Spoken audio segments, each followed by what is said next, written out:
यो देशमा कसको आँखा लाग्यो किन के भयो र यस्तो भयो नेपालको माटो किन रोइरहेछ प्रकृतिले किन यति धेरै परीक्षा लिइरहेछ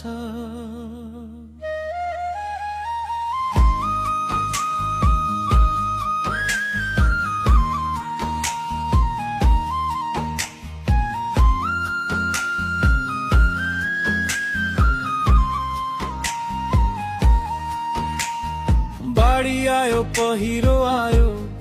बस्तीहरू भत्किए कति नेपालीका सपना